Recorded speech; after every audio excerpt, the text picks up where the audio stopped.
Guys, para po sa Amerika. Ayan guys. Eh, tira! O dyan, wag tutulog-tulog. Grabe ba? Guys, bukas yan mamaya. Puting-puti na yan guys. Tignan nyo yan. Mekos-mekos lang ni Darby niya guys. Pero titulado naman.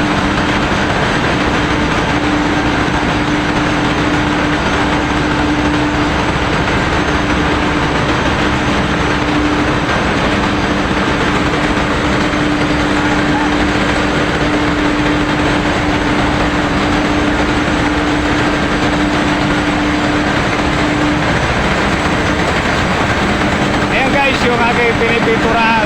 Wala muna tayong wala tayong maintenance, kaya beautification muna tayo.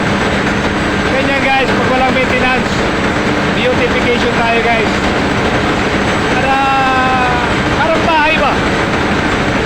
Pag di-off, general cleaning tayo ng bahay. Parang ko rin yan. Kaya guys, yan ako mamaya. Pinipinturahan ko yan. Tayo maintenance. Okay, everything's okay. Kaya ayan guys,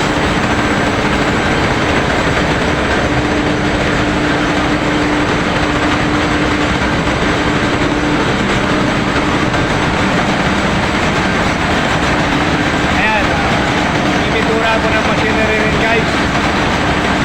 Medyo nung nakarang araw guys, grabe ang init. Pero ngayon, di na gano'ng mainit kasi parating po kami ng Texas. Malamig-lamig pa rito sa Texas. April 11, arrival at Texas. Guys,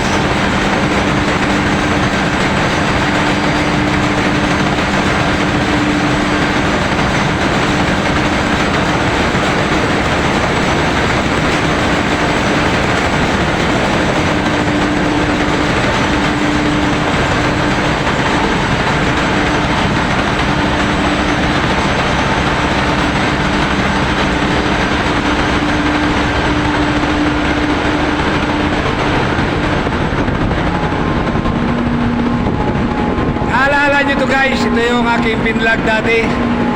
Yung I think steering room. Ayan. Medyo awa ng Panginoon guys. Maraming salamat sa ating Panginoon na kumalma na po yung dagat. Hindi na po gaanong malikot dahil pa-arrival na rin po kami sa Texas. Thank you God sa lahat ng iyong suporta, tulong sa amin at sa iyong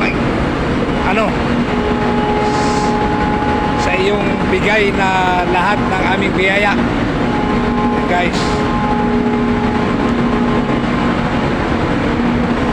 Ito po yung papalabas. Yan. Ito po yung exit ng steering guys. Sige guys, mamaya uli babalik ako guys.